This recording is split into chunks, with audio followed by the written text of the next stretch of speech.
going to discuss about the form N400, which is a citizenship form.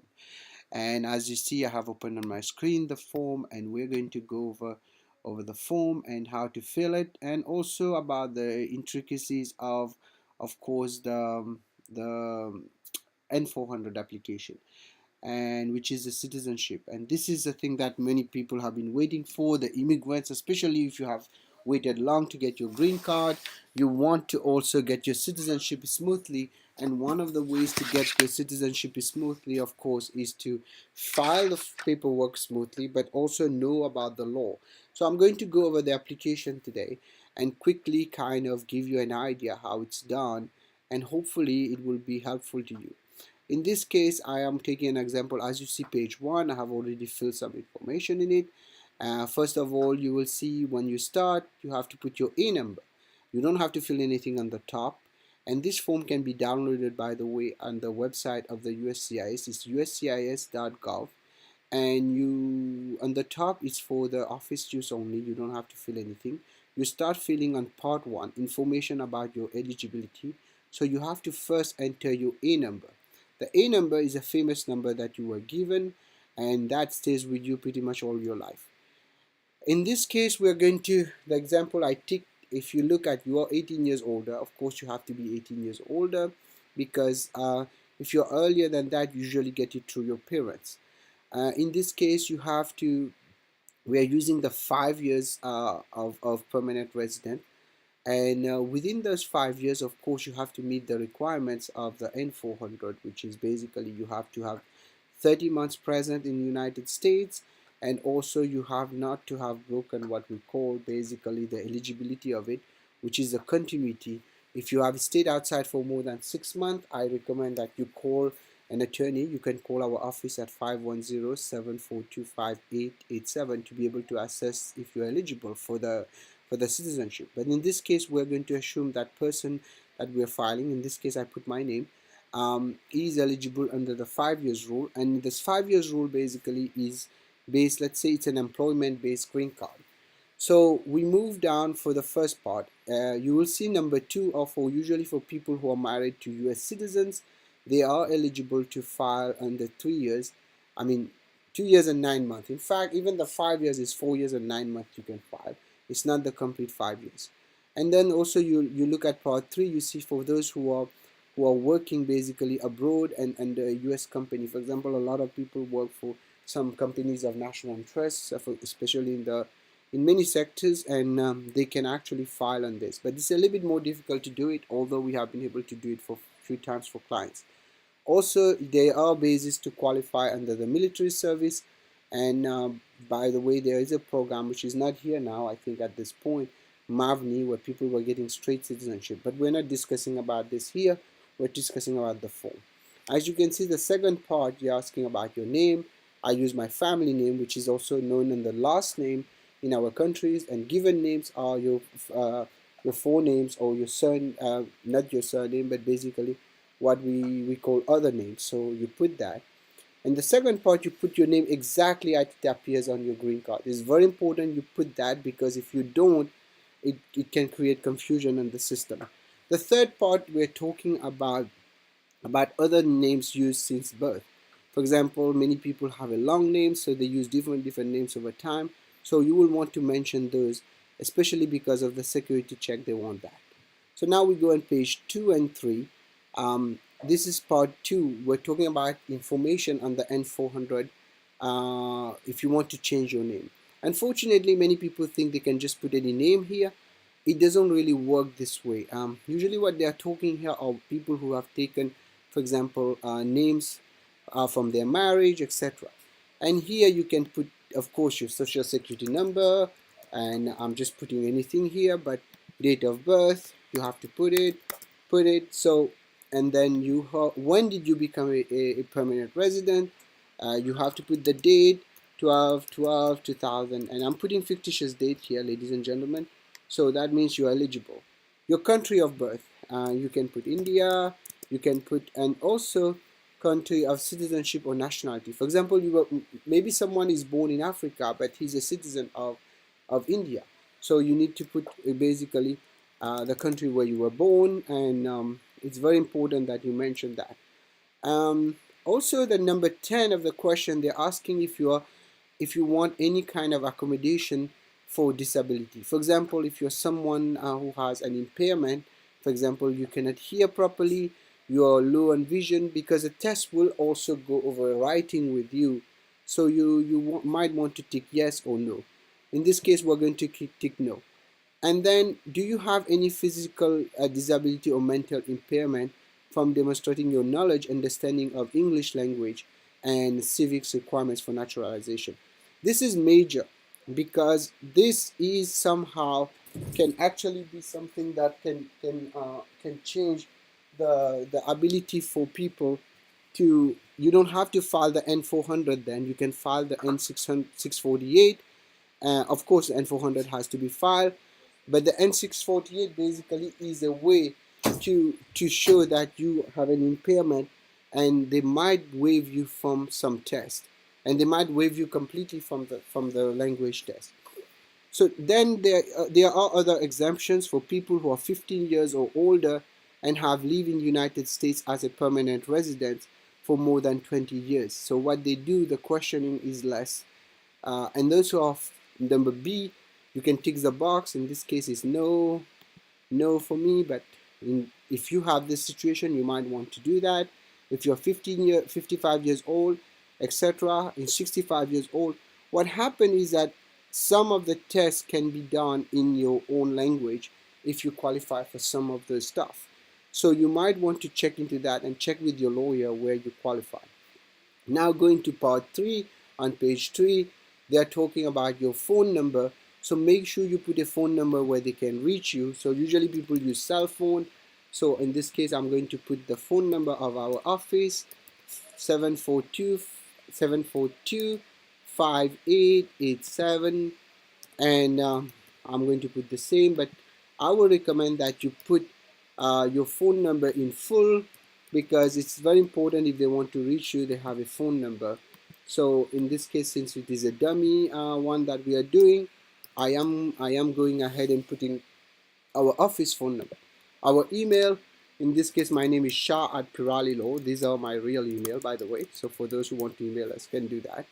So you want to put that because usually they don't communicate to you on the phone or by email, but it's good, you have to put it. And the other thing that they are asking, of course, is where you live. For example, let's say you put 2010, 10 to 12. Let's say we're filling this form on some other dates. You put the date when you were, of course, when you have this situation, and what the date to when the dates is appearing. I don't know why it's not accepting. Maybe my PDF is not updated. So you need to update your PDF, by the way, or your Adobe Reader, whichever you have.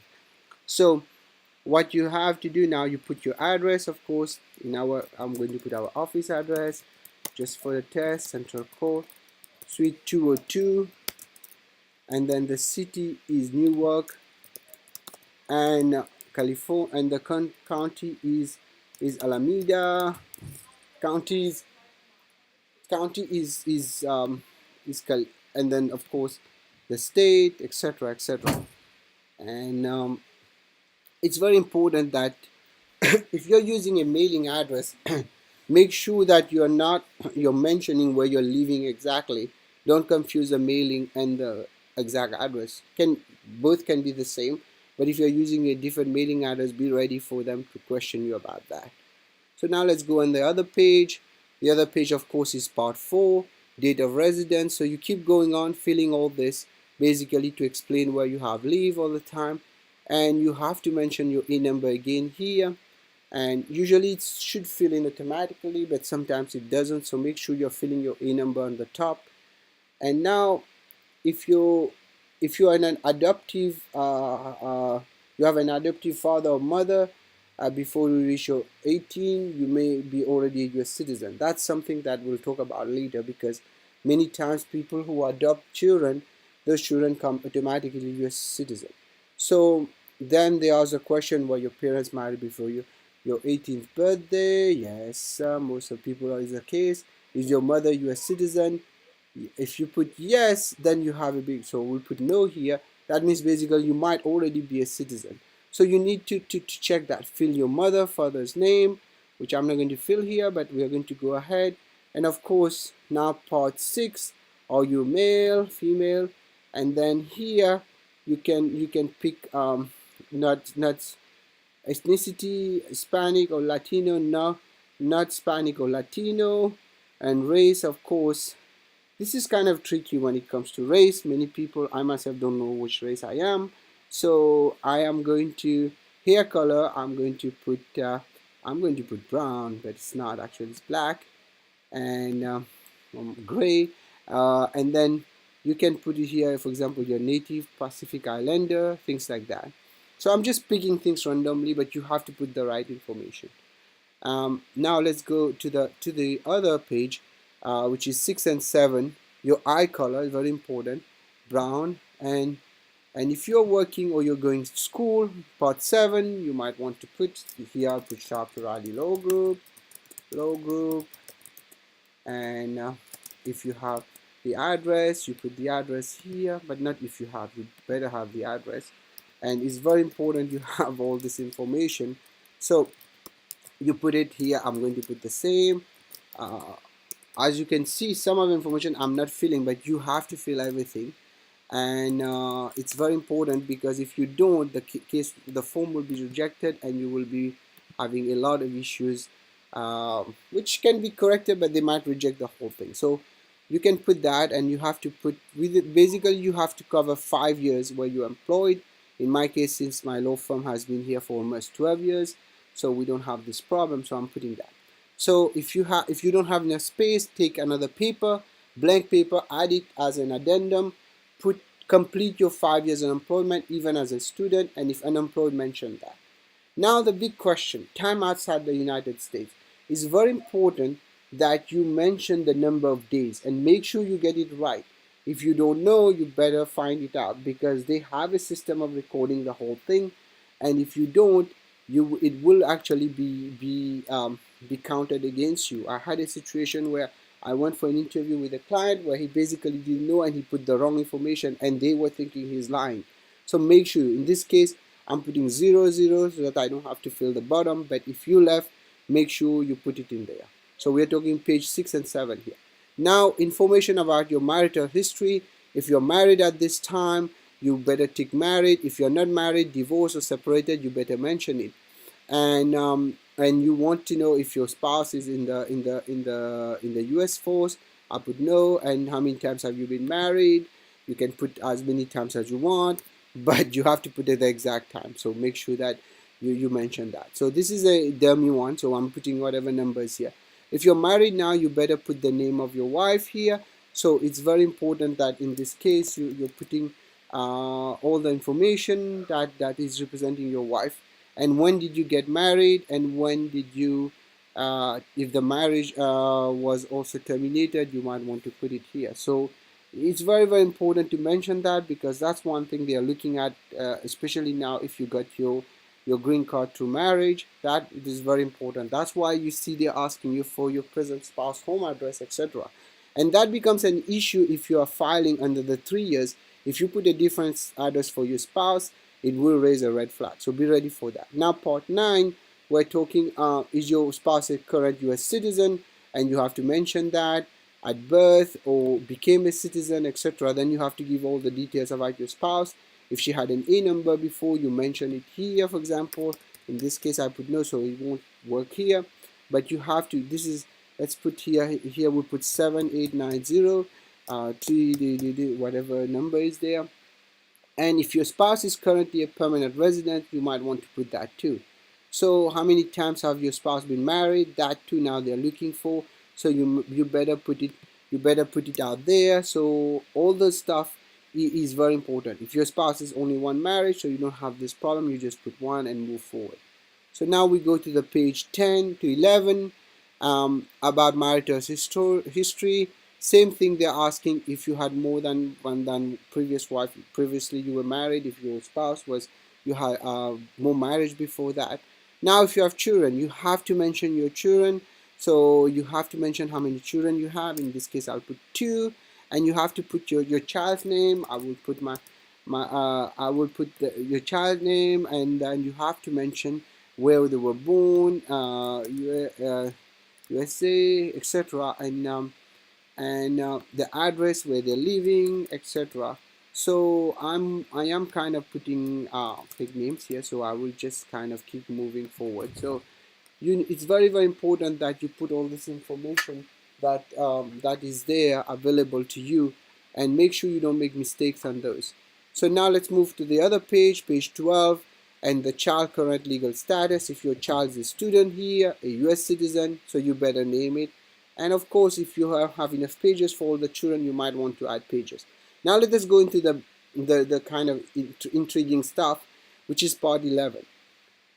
Have you ever claimed to be a US citizen in writing or in any way? This is major. If you put yes here, what happens, you basically violate a law which doesn't really have a waiver. If you have claimed somewhere, for example, you went to vote, or you went into some kind of DMV or something, and you mentioned you're a US citizen and you are not, it's bad for you. Very bad, actually. I would highly recommend you talk to a lawyer before you file your case, because this can actually destroy not only your case of being citizen, but also your green card. So be careful on that. Have you registered to vote? This is what I was mentioning before. You put no because probably you didn't, and if you did, you better be ready to get a denial. Not only a denial, they might also take away your green card. And the same question here should be no, because if it is yes, you have a big problem. And do you have any nobility? I wish I was a king, but I'm not, so I won't put it. We're talking here about being prince, king, chief of a village, things like that. So you ultimately you have to renounce that once you become a US citizen, but at this point most people are not. Have you been declared incompetent? So basically, if you have gone to court and they have declared that you have been confined to a mental institution, what we usually call an asylum, not the asylum for immigration, you want to mention this here. Do you owe any federal taxes? That's another major thing. If you owe taxes, you better again talk to an attorney or make a deal with the taxes before you file this. Otherwise, your case will probably be denied, or they will give you a hard time. And then also, a lot of people tend to travel outside and live outside, and they declare themselves non-US resident. That's not very helpful, by the way. So be careful on this. If this is happening, it will hurt you. And then also on the federal tax, how did you call yourself? It's very important. Have you been associated with any organization, foundation, party, club, society in any location in the world? Okay, many people here don't understand what it means, and they just put no. It's usually yes, because most people belong to some organization. For example, for me, I am a member of the State Bar of California, which is the body that regulates lawyers and law licensing. I put that. You can put it that. For example, I've been a lawyer now since 2004, so I put that in here. You need to make sure that you mention all. For example, you're a member of a soccer club. I am not, but I'm going to put it here, playing soccer. You might want to put it. Now, if you're a member of for example, a religious group, you might want to put it there too. It's very, very important that you put it, and if you don't, this will be a big problem. So it is very important that you mention this, and you should mention. You should not omit anything thinking it's not important. So now we are going to go into the next question, which is number 10. Have you ever been a member associated with the Communist Party? You better not, but if it is, you better mention it. No. Totalitarian regime, for example, we're talking about Hitler, like in Iraq, Saddam Hussein, in Syria, maybe Assad. I'm just giving an example. And of course, if you put yes on terrorist organization, you better not even file this. But if you are, you have to mention it, because oftentimes you will not even know an organization might be registered as terrorist and you don't know about it. So you better know about this one. Now, number 11, part 11. Have you ever advocated the overthrow of a government by force or violence? What they're talking here is basically when you're pushing a revolution in a way that using violence. And in this case, hopefully not. Have you ever persecuted people for their religion? No. And then, were you associated with the Nazi? Hopefully not. Most people are not, but some people do. And by the way, there was a case where someone say no here, and then they found out later what happens. That person end up getting deported. They took away the citizenship of their wife, which is called denaturalization. But hopefully, our clients don't have this. Were you ever in any way involved in genocide? Genocide means killing people in mass. Torture, of course, people know what is torture: killing someone and forcing, hurting people, trying to hurt people, forcing or trying to force to have.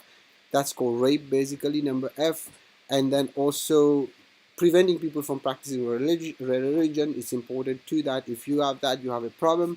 And also, if you're in a military unit, it's important to mention that because many countries have what we call the mandatory military uh, situation. So you have to, for example, countries like Israel, Lebanon, France, they do have this situation where you have to do the military service. So you better mention that.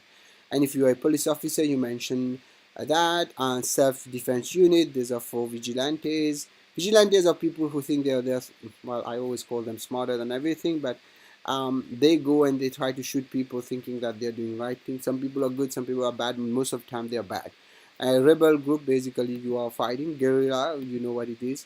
Militia also is what an insurgent group now. They have this because of all what's happening in the world. And don't forget on the top here, ladies and gentlemen, make sure that you're filling your A number. So were you ever a volunteer in service following prison or jail? So you might want to put that prison camp. What is a prison camp? Is basically, when for example, World War II, there was prison camp, detention facility, labor, and labor camp. They want to know all this and any place where people were forced to stay. Were you ever a part of any group or did help any group organization that used a weapon against any person threatened to do so? Uh, Hopefully not. And you put no, no. If it is the case, yes, you better have a lawyer by your side when you go there. Did you ever sell or provide weapons? That too, if you put yes, you were going to be. And I'm not saying to lie here, okay? All I'm saying is that if the situation is yes, you better make sure you have a lawyer by your side before you file. And if you receive any kind of military training, like I said, you better mention that. And all these are very important. And then 2 to 28 apply to yes, even the records have been still expunged. Have you ever committed? So even if you're a minor, if the crime happened, you have to mention it. You were not arrested. Hopefully, if you were not arrested and you say that, that means they will arrest you. So you better have not have a situation like that. And if you are arrested, this is another thing. If you were arrested and you were convicted, even if you just arrested, you need to bring a certified copy from the court. What I mean a certified copy is a copy that is stamped usually by the court. You bring it there. Depending which court, which county and which state you are in, it's different. But you need, like for example, I'm going to talk about California. They will usually issue that at the clerk office in the court, and they will have a stamp. And if you have this situation, don't just go in without a lawyer, because if your convictions is deportable, you might have a major issue that you will be faced with. So be careful on that. Have you ever committed any crime? So you better not. And then convicted of any offense or crime, put no. And if yes, you, like I said, you need a lawyer by your side. Now you have also suspended sentence. No, in this case, no probation. And I'm talking here, if you have this situation, you better get the lawyer on your side. Okay, so an habitual drunkard, of course not. And if you have any of this, that you answer yes to any of this, like I said, you better have a lawyer by your side, because this will become reasons for them to give you a hard time or deny it. And also, what we need is to know that that if you have this situation, have a lawyer review your case before you do anything. Have you been information was false? Okay. Another thing, be careful, because if you give false information to immigration, basically you might have gotten your green card the wrong way, so you might want to talk to your lawyer again. Have you lied to the immigration? If you were in deportation, many times people are in deportation, they get out of deportation and they win the case. So you mention it and you explain. And again, have a lawyer file your citizenship. It's a good idea. Even though you can do it on your own, it's better to have a lawyer in this case. And also, have you been placed in removal? Removal means basically deportation, is the same thing kind of. And if you have a pending case against you, you might want to put it. Have you ever served in the U.S. Army? No, I put no here. And have you a member of U.S. forces? Currently member of U.S. Forces? No. In this case, the example we are using, no. Court martial, that's for people who are in the military. And number 42, discharge for training, etc. Have you left before being drafted? You put no, no. Deserted, no, and this, and you keep going on. Are you okay? Now it's important. Selective service. If you were a person who was living in the United States between 18 to 26 and you were legally here, you're supposed to register. So what happened if you didn't register? Many people don't know about this. So what they do, you need a declaration explaining why you didn't register. So you better register if that's the case. Or you can go and do a late registration if they accept you. And otherwise you have to give an explanation, attach it to the form. Do you support the constitution of the United States government? So one thing which I've noticed, many people, what they tend to do, because they see a lot of no, they start doing no here too. No, this is yes. You want to support the US, you want to take the full oath of allegiance, you basically want to be a real sample citizen, as someone who really wants to help the United States. And you're willing to give up, of course, your title and nobility. If you're a prince or something, you can do that. So at this point, then you're going to sign, you need to sign the form here on part 12. And then if someone else is preparing the form for you, whether it's a lawyer or non-lawyer, they better put their name here. It's very, very important. I will go back here, part 13, so they better. In this case, I'm filling myself, so I'm not putting it. But in cases when I take in the office, my name, will put it here because I am using. And if you have an interpreter, they have to sign on it too. And of course, there's no interpreter in this case, so you don't need it. And don't forget, the A number again is coming again and again, so you want to do that. So ladies and gentlemen, we have covered pretty much the form N400.